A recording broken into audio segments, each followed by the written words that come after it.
Welcome to the History Unplugged podcast, the unscripted show that celebrates unsung heroes, myth-busts historical lies, and rediscovers the forgotten stories that changed our world. I'm your host, Scott Rank.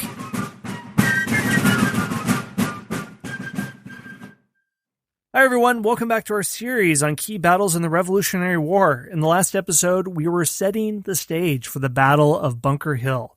Found out that it really didn't take place on Bunker Hill. It actually took place on Breed's Hill. But if you call it the Battle of Breed's Hill, nobody will know what you're talking about. James, we're not going to be that guy who insists on calling it Breed's Hill, are we? No, who are we to break tradition? Let's just go with the tradition. Exactly. I mean, if you want to be the most obnoxious person in the world, someone chimes in with Bunker's Hill, you can say, well, actually, you know a sentence is going to go great when it starts out with, well, actually.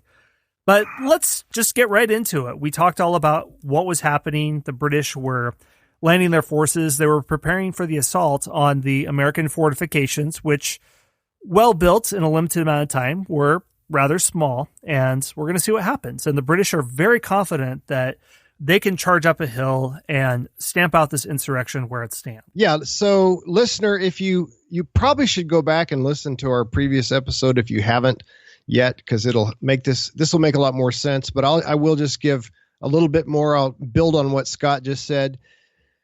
So the British have decided to attack the Americans on the Charlestown Peninsula, which is a roughly triangle shaped peninsula north of Boston, which you can only reach from Boston by going across water. The Americans have built on top of Breed's Hill, which is roughly in the middle of the peninsula. They've built a little redoubt, which is kind of a small fort. In addition to that, they have other men going from the redoubt, going north all the way to the other body of water, which is the Mystic River. They've got some men behind a rail fence, which they've fortified with straw and hay and rocks and other things. And then they've got other men behind a stone wall. So the Americans are prepared. They're ready to go. They're all at least behind some kind of defensive fortification. The British are going to try to come up from the east. They've landed about 1,600 troops, and then just for fun, they beefed it up with 700 more. So they've got roughly 2,300 soldiers that are going to try to march. Some of them are going to hit the redoubt, but kind of as a diversion, but most of them are going to try to go to the north or above, if you use a map, above the redoubt and try to swing around behind it.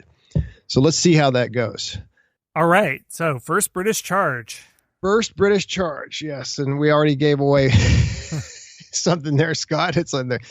The attentive listener is saying, first? That implies that there's going to be at least two, and that is right. So let's see what happens the first time. About 3 p.m., the reinforced British Army, again with about 2,200, 2,300 soldiers, they began to mount a bayonet charge toward the wall and the redoubt.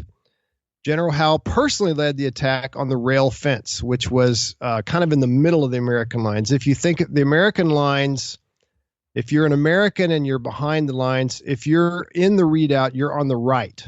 If you're behind the rail fence, you're in the center. And if you're behind the stone wall, that's on the left, which is the north. It's sideways. Think of it as if you think of this triangle, and right in the middle of the triangle is the fort. Draw a line straight north of that, and that's the American line. The British are coming in another vertical line coming from the right side or the east.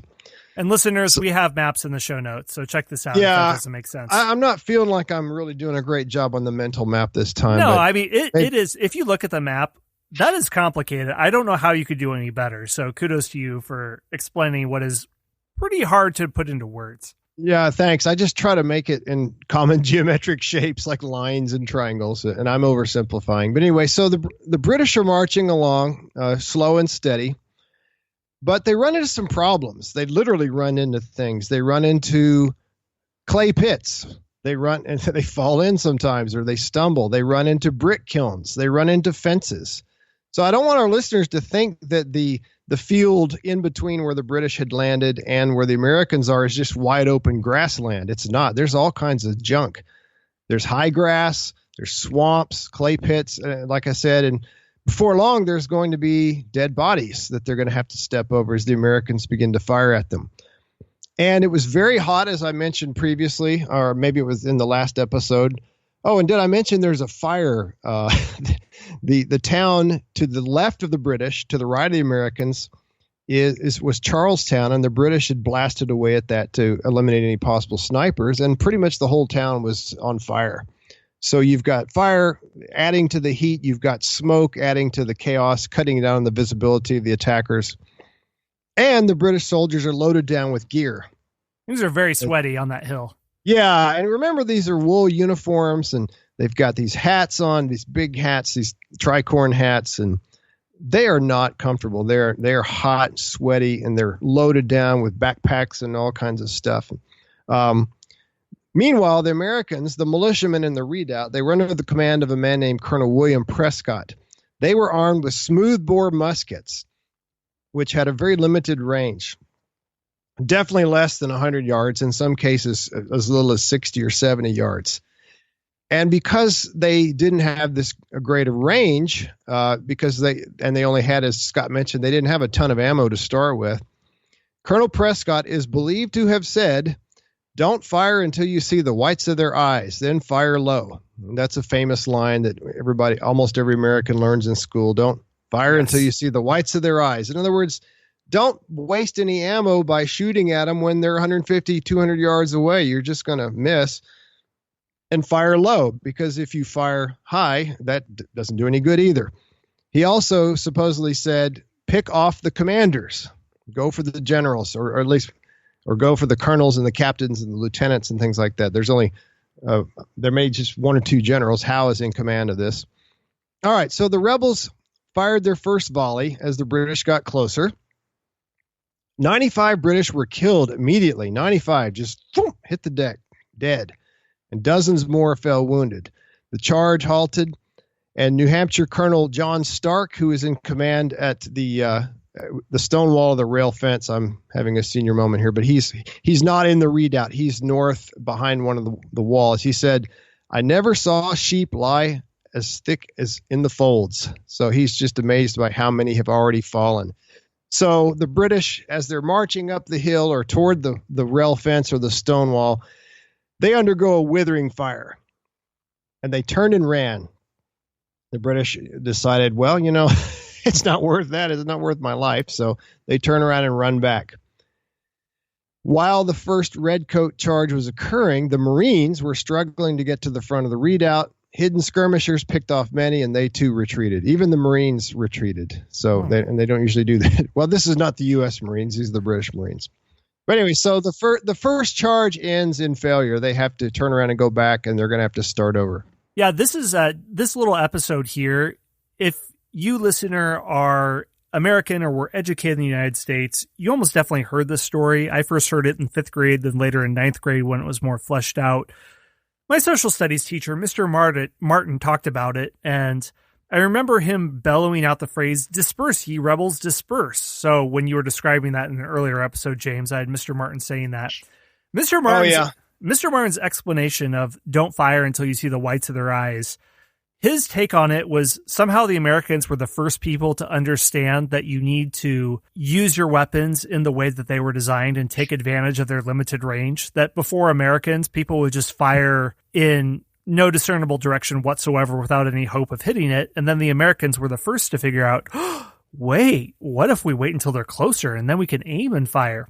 Dear listener, the Americans were not the first ones to figure this out. This goes a little bit further back in military history.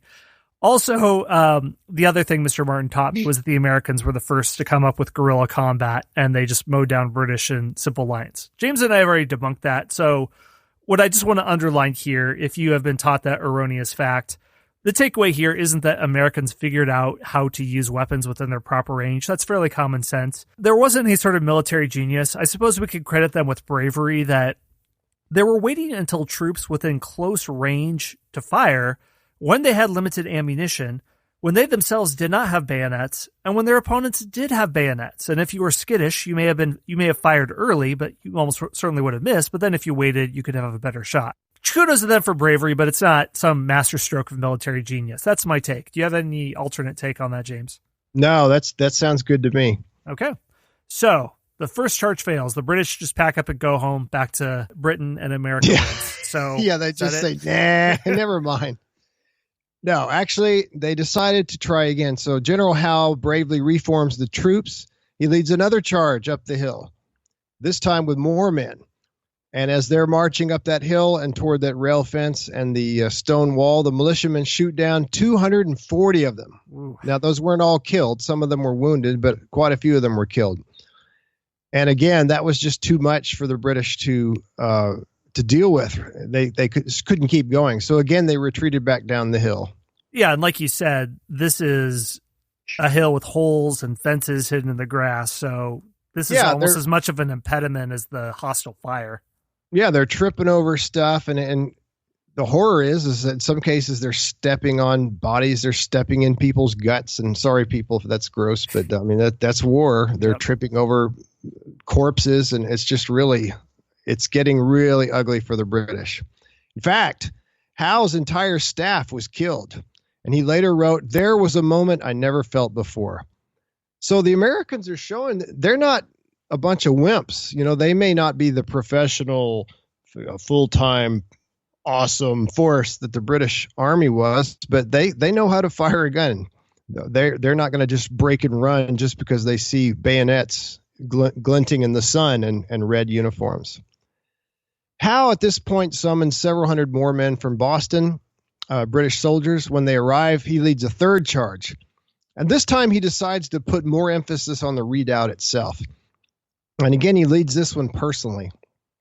This time, he had a great idea, Scott. He said, let's take off our heavy packs. Maybe we can get up there a little bit faster and not be quite so tired. So, and this is going to be a bayonet-only assault. No firing along the way.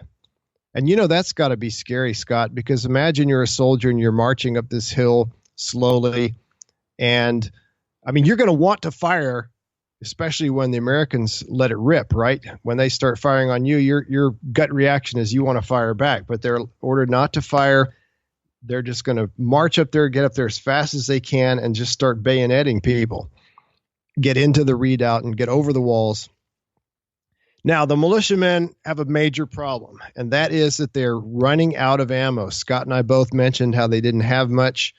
Now they are about to have zero.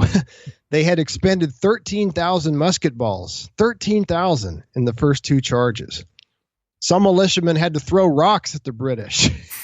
That's not very good, They've got bayonets and bullets, and you're hitting them with rocks. On the third charge, as I mentioned, Howe focused entirely on the redoubt rather than on the redoubt and the stone wall and the rail fence. And as the soldiers marched, they shouted, "Fight, conquer, or die. Fight, conquer, or die." That must have been pretty unnerving for the Americans, especially when they're staring at a musket with no ammo.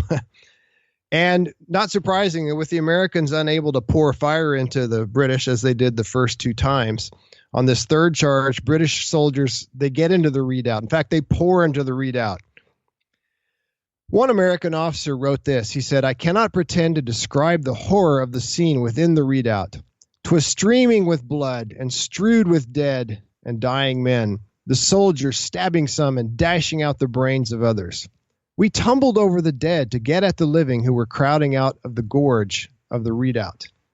So the militiamen in the redoubt and at the stone wall and the fence, they retreat. And this is not a rout, okay? This is not run for your life as fast as you can, throw away your musket, and just skedaddle. This was an organized retreat, and John Stark deserves a lot of credit for that. They marched back onto Bunker Hill, where they were supposed to have been in the first place and probably should have stayed, but no, they didn't. They didn't listen to orders. Somebody had a great idea. And anyway, they finally marched even further to the west, off the peninsula altogether. Some were left behind in the redoubt, and of these, 30 were bayoneted to death by the British soldiers. And the man I mentioned earlier, Major General Joseph Warren, also Dr. Joseph Warren, he was also killed in this third charge. So very sad moment. He's mentioned by name in the series, John Adams. John Adams mentions that General Warren has been killed. This is a big blow because he was really seen as somebody as a rising star, somebody with a great amount of potential